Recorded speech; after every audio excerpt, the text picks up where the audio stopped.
And we are live. Welcome to the Rome Show. I got a special guest today. Christina, how you doing? Good. Thank you for having me. Absolutely. I appreciate you for coming on the podcast. Sure. Um, so for the people on my platform that don't know, can you tell them where you're from and what kind of athlete you are? Originally, I'm from Russia, but I've been living 4 years in America right now. Um, so currently, I'm living in Miami. I just recently moved in here, and I'm a professional pool player. Nice. And so take us back to the moment you first picked up a pool stick. It was a long time ago. I was 8 years old, and my dad was playing billiards, and he introduced me to the game. So it's hard to really remember when was the first time because I started at a very early age. Okay. And how old are you now? I'm 27. Yeah. And if you can remember, what was it about what is it about the game that hooked you into it? Uh, well, first of all, when I was a kid, my dad was a professional athlete himself back in the days, a professional judo fighter, and he was all about the discipline and dedication and everything. So when I was young, he kind of like put me into the game and kept me in there because he really wanted to see me succeed.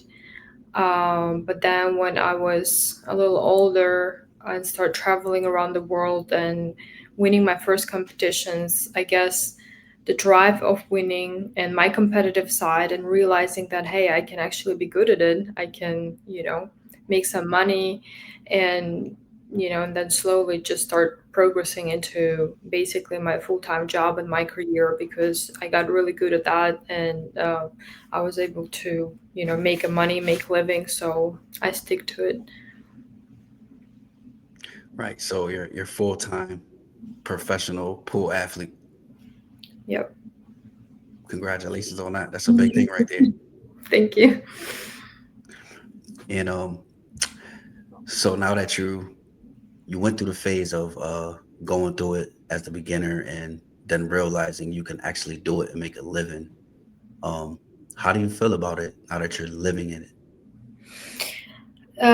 Sometimes I still can't believe I'm doing it because I feel like a lot of times we are grinding and hustling to get somewhere in life, and once you get there, it's hard to realize at the moment that hey, actually, I am at the place where I only could dream about to be, and sometimes I still remind myself, hey, how lucky you are. It's very easy to take for granted things, very easy, and I guess it's my way to just keep myself motivated but also be very very grateful for what I have, just because I realize that it's one of a million people like me who were able to succeed and be the best, one of the best in the world, and make that full, be good enough to make out of it your full-time job.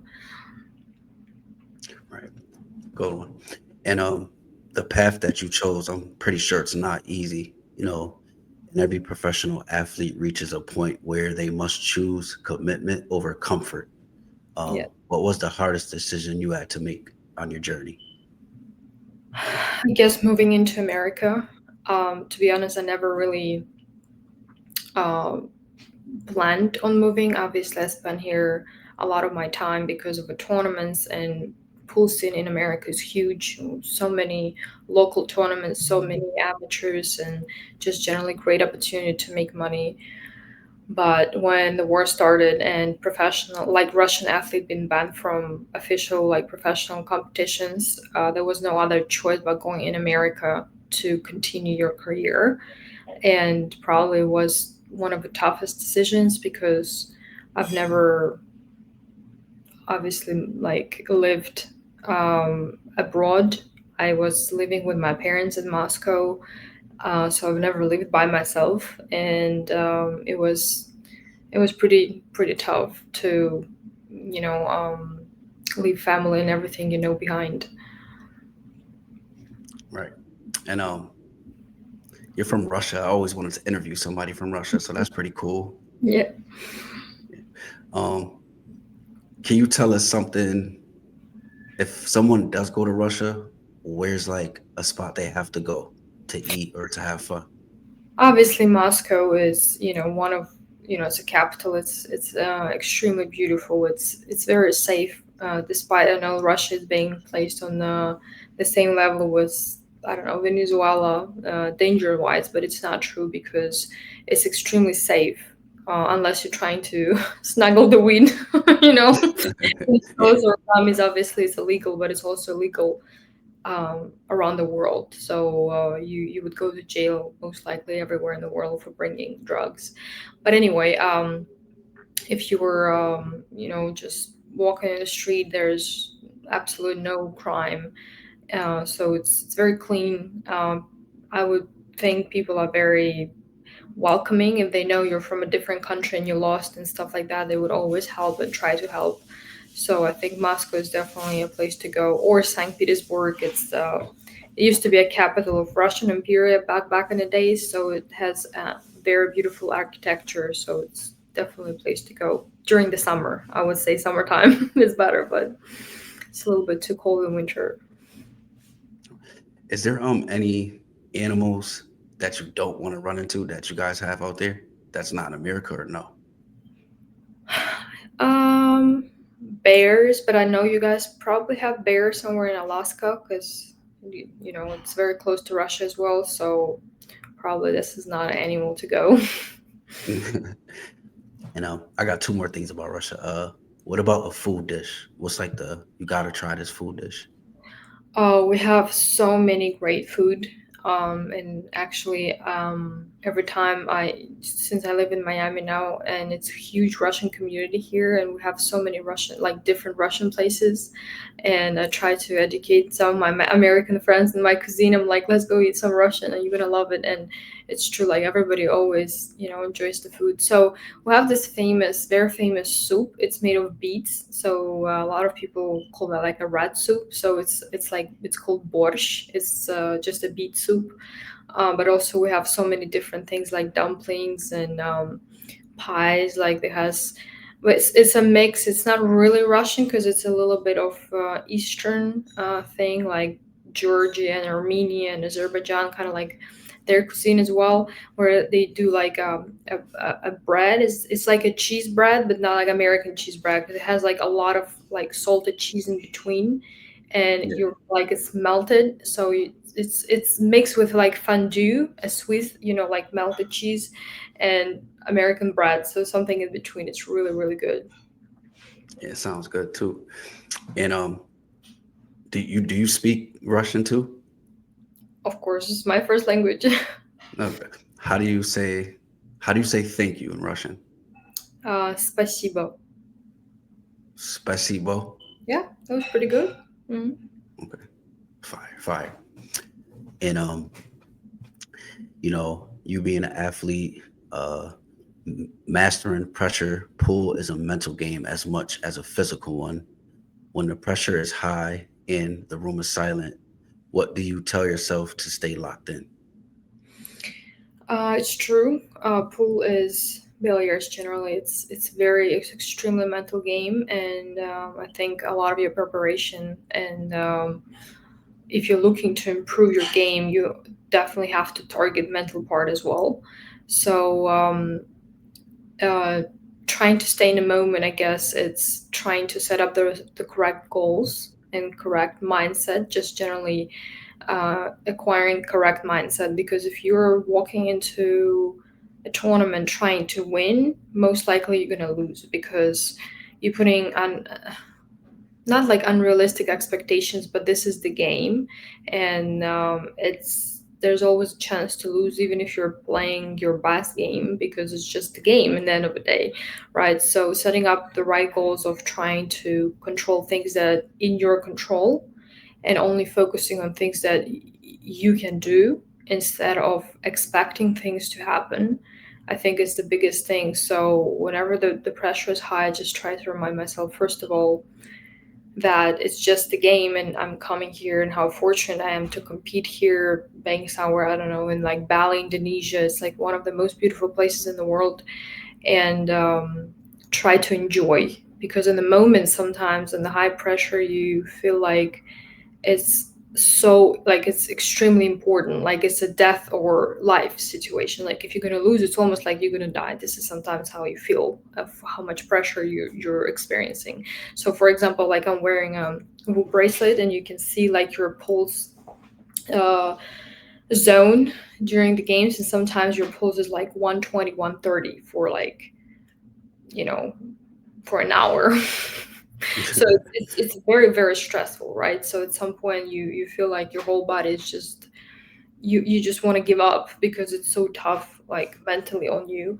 So and then the moments like that is very important for me to remind myself that, hey, I'm here to compete. In the end of the day, I love the game and it's not only about winning. So just go and play instead of trying to win, because what a lot of athletes get caught up, I think, in most of the sports is like you're trying to win so hard you forget about what you actually have to do in order to win, right? You're like focusing on the wrong things. So, and definitely like breathing as well helps a lot.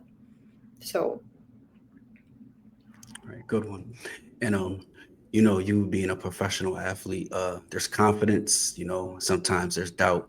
How do you personally handle moments when your confidence dips, and what brings you back to believing in yourself? um, first of all, knowing that everything is temporarily, and your success is also not permanent, and your like dip is also not um, you know permanent. So just knowing what I have to work on and knowing why I'm not playing my best game, I guess, because it might be very tough mentally if you have no idea why you're not performing your best. This is the toughest. This is where you lose a lot of confidence, because you like, how can I be confident in myself if I don't know how to fix it? If I don't know how to prevent it from happening again. So I guess knowledge and self education about some things, and generally digging deeper into yourself, trying to figure out, okay, why I'm not performing my best, is one of the most like important things that helps me to stay in a right mindset of not losing confidence. That was a good one. That was a good one. Um, Discipline behind the scenes, being a professional pool player. People see like the trophies, the titles, but they don't see like the daily grind. What's like your daily exercise? Well, I think that, to be honest, pool is a little bit more chill than other sports. I know, like, tennis, for example, it is a grind, physical as well.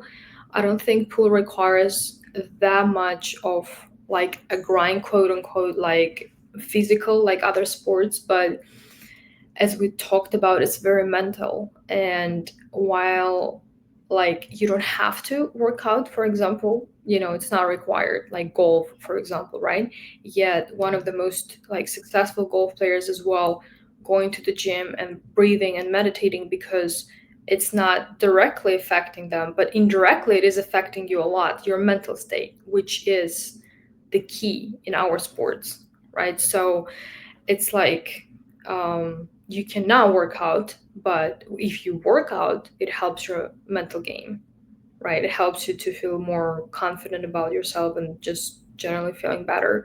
So this is a very fine line. I think sometimes it is tougher when you don't have to, right? Like in tennis, sometimes like you have to do that. So it's kind of like, okay, I have to do that. But when there's a choice where you don't have to, and there's nobody's going to tell you, hey, get your ass in the gym, like go stretch, go do something, go, educate yourself on something. When there's nobody is forcing you to do that, it's a lot tougher to leave the bed, and go do something, right? So the grind is, I think it's very mental, where you just have to choose every day to trying to get better, and like go in the gym and stretch and eat healthy and obviously practice. And also, because pool is not like, other big sports, we don't make as much money, we don't make millions. In a good year you can make like 150 200,000, which is still good money, but it's not the money where I can hire the full team of, massage therapist and somebody who's going to do my social media, my manager, my content creator. It's everything is me. I'm a CEO of my own company, right? So Yeah. it's also tough to do like social media and planning trips and also like giving lessons and like having side projects and like interviews and stuff like that. It's to me, it's the hardest part is being able to balance all that in like one day. And I was just gonna ask you, how do you balance all that? Do you have a lot of time to yourself, or you're just pretty busy all day? Yeah, I am. Sometimes I'm okay. I'm not like I just came back from events like in Midwest. Literally just drove in yesterday home for like 15, 16 hours, and I'm like I'm not doing anything, but I'm still doing things. Like even if I say I'm not doing anything, I'm still trying to do some little things. But it is, yes, it takes a lot of my time. That's why a lot of people asking, "What is your hobby?" I'm like, I don't have free time for hobby. I'm constantly doing something. It's very time consuming. Right. And losing without letting it define you. Losers can either break you or build you. What has been your most meaningful loss, and what did it teach you? Um, I agree that it's tough to separate yourself from like your identity from your results. This is one of the toughest thing for an athlete, and this is where very easily your lose can break you down pretty bad. I think I don't have like one specific loss that just tear me apart because I had a lot of them. So it's very hard to pick like the most painful.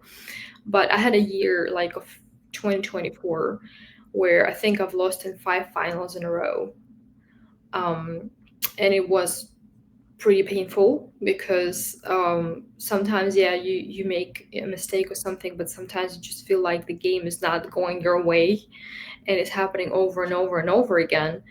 So it's pretty tough to not break and not lose confidence entering another final. But I think this is where it built me and taught me to be patient and stay humble because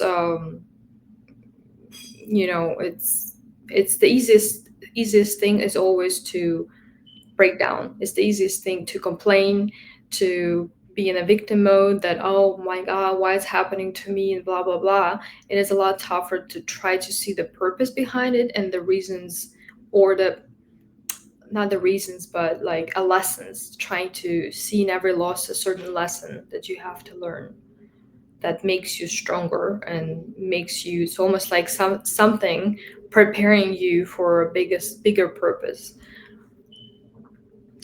That's a good one. It's easy to be the victim. Yeah. That's a good one. Standing out in a niche sport like a professional pool, uh, it isn't always like a mainstream spot like NFL or NBA. But how do you stay motivated? And do you think one day it will get to that NFL status or like the NBA? It's a hard one. I don't know. I hope one day it's gonna get to that level, but I also see that pool have been developing so much and growing so much and attracting new sponsors, attracting a lot of newer generation players. I think it's booming in TikTok and social media and Instagram, like a lot of content, a lot of hype around it, a lot of pool rooms opening all around the world. In Asia is booming. It's always been big in America, but I feel like it's as probably one of the biggest right now of all the times. Outside of actually women tour were played on ESPN, so it was pretty big deal back in the days, like I think like 80s. But I think with social media right now it does help a lot, and I hope it's only going to keep growing. But I do see a big growth in the sport. That's why it's kind of giving us all hope and motivation to work even harder. Yeah, I think it will. Because I've always liked pool, and I think I came across you on TV. Was going through like sports networks, and I seen the pool game, and I'm like, oh, this is cool. They have like a legit professional pool. And then I seen you. I was like, I gotta try to interview her. Then I haven't. Yeah. Super cool. Um, Growth beyond the table. How has competing at the highest level shaped the way you handle challenges? Uh, a lot. It did change me a lot as a person. Like I'm going regular into therapy, and the reason why I entered therapy, and I think that changed and helped me a lot as a person to grow. The initial request was like not being able to handle the pressure, right, and everything. But once you go in therapy, obviously, pool is a reflection of you and all your insecurities and all of your demons as a person. So it's like a mirror. And this is where a lot of people like, oh, how can I, you know, fix something like pressure resilient? But in reality, it's you as a person not being able to do that. It's just show like puts all that on peak, right? It just mirrors your all your problems as a person. So definitely it is very, very connected where you work on a pool game and it reflects on your person, like a, you know, it's your personality, and then you work on your personality and it definitely reflects back into the game. So I think like it's a very tight bond where um, improving yourself as an athlete, you're also improving yourself as a person. Improving yourself as a person, it helps you to be a better athlete. Good one. Good one. Um, and advice to the next generation: if a young athlete, especially a young woman, wants to pursue professional pool, what's one truth they need to hear that most people won't tell them? Mm, nobody owe you anything. If you want to do something, you got to do it yourself and relying on yourself and not waiting for someone to come help you, to come give you motivation, to teach you how to be disciplined, right? It's the grind, you know, it's only on you. There's nobody, no, there's nobody's going to come save you. So if you really want something, you have to work hard for it, and there's no shortcuts. And usually, whenever you're looking for a quick, easy fix, it's also going to give you very quick results, but they're not ever going to be permanent. So whatever is like a harder way, I think, and like a tough journey is giving you like it's actually building you as a person and building you a permanent results, quick uh, fix, giving you quick results, but they're never going to stick. So I know a lot of people trying to take a shortcuts because I do give a lot of lessons, and all I hear is like, you know, what is this one thing that's helping me help you or help someone to be better? There's no magic pill. Right? It's a very tough, everybody wants to avoid, but you can avoid a hard work, unfortunately. So just be dedicated and believe in yourself, especially for women. You know, you have to believe, and you can't be defined by somebody else's opinion, because this is a very strongly male dominated sport, and generally this world is a man's world. You know, I believe that, and you have to have enough belief in yourself to start with, because if you don't believe in yourself, nobody else gonna believe in you. Good one. And what's one thing that you haven't done yet that you want to do? um Travel to Japan and Australia. Like I have some like this weird like travel destinations. Not weird. Everybody wants to go like Japan, Australia, and Iceland. I don't know. I want to see more countries. For sure, I want to travel more, even though I'm already traveling a lot. Um, and what else? I don't know. I feel like I want to somehow give back to the sport, and that was something, this what I was trying to think about how I can do that, like help maybe kids or something like that. Just, you know, um, give back what I've got. Right. Good one. Gotta travel Japan guy. That'll be fire. Yeah. Yeah. What would you want to do out there? Would you want to like travel or you want to like do some work or just go on a vacation? Yes, I wanna. One of my friends, she was actually a professional bodybuilder back in the days. She's in amazing shape, and maybe you even heard she has a huge following in social media. Jessica. So she was doing a backpacking for a couple months, and it inspired me so much to go to see the country without all these luxury hotels, and just traveling low key and just seeing how people live, just diving into their culture, in their mindset. So just travel as much as I can, because I think it's one of the most valuable things that we can experience in our lives. Good one. That's definitely right. And defining success on your terms when you look ahead, what does successful truly mean to you now? First of all, being remembered as a good person, because I think it's one of the most important things for me. Not just be one of the best players in the world, but I want to be a good person and stay a good person, and show people that you don't have to be an ass to be successful, and that success is not always changing you in a bad way. Because I think it's also what a lot of people think: once you get money, you get fame, it's very easy to go in the wrong direction. And just staying humble and just staying grateful for what I have. And true success for me would be, obviously, be the goat of the game.